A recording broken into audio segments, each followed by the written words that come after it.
audience.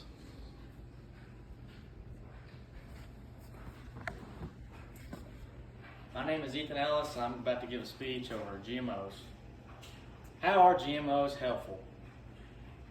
First off, what is a GMO? Most people are scared to death when they hear the phrase GMO, and most people think it's mutant creatures that are going to take over the world, and that's not the case at all. GMO stands for genetically modified organisms, and the organisms I'm going to be talking about today are crops in particular. Key points I'm going to talk about: what exactly GMOs are, the benefits and good that GMOs bring to agriculture, the industry, and the world, and how much will the future depend on GMOs. So what is a GMO in particular? And I'm going to talk about a few today.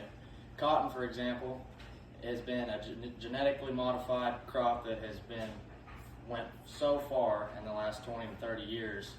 Now we have cotton plants that can be sprayed with certain types of herbicides to where if you need to spray a certain type of broadleaf weed that would also be kind of kin to a cotton plant that might be affected by the certain chemical that needs to be sprayed on that cotton has the genes now to be resistant to that spray. So now these weeds that are coming up in your field, you can spray over that and the cotton will survive. And that's how genetics and everything has changed so much in the last 20 years. Crops now have the ability to be resistant to pesticides, herbicides, and all other types of sprays. Corn in particular is the U.S.'s #1 GMO crop, and it is followed by soybeans, then cotton. Are GMOs beneficial, and why are they good, and why do we even have them? Well, first off, GMOs in crops help them become stronger and more efficient plants and healthier. They can withstand other things, like I already talked about, residual and resistance to other pesticides and herbicides. But it also helps the yields and produce more produce each year on each crop. It makes them stronger and be able to withstand certain types of conditions. Certain types of cotton can handle different types of climates now because of the genetic variation that has been adapted and put into these new traits and genes for cotton, and just like any other crop.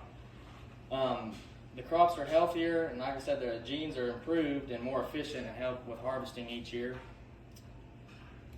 My third point is, what's the future of agriculture look like? Well, right now our population is growing and is not going to slow down at all. We have a population of over 9 billion people, and as crazy as everything is right now, there's shortages every day, and we think about that. We've never had to worry about that, but eventually it could get worse. And the more the population grows, the less land there will be to grow crops on. And what's going to happen when we don't have the ability to produce the amount of food because we have less land? Well, that's where GMOs come in.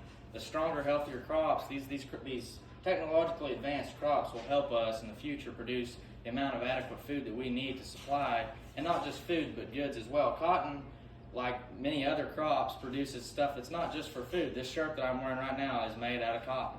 Oils, all kinds of different things. Corn is not just made for food or cattle feed or whatever. It goes in your gasoline. There's all kinds of things that crops are very important for, and without these GMOs in the future, we're going to run out of room eventually. So what the GMOs are going to do are help the human population stay stable and have enough food and goods to survive. And in conclusion, like I said, without the GMO crops, eventually a disease could come in and wipe out every single crop. But with the GMOs, the variation crops can be made to where they can resist certain things. They can already do that now, but in the future, other types of variations and things could come out, and this is going to help for our future of everything, for our food, our livelihood, our goods, our clothes, our home, everything we will ever need.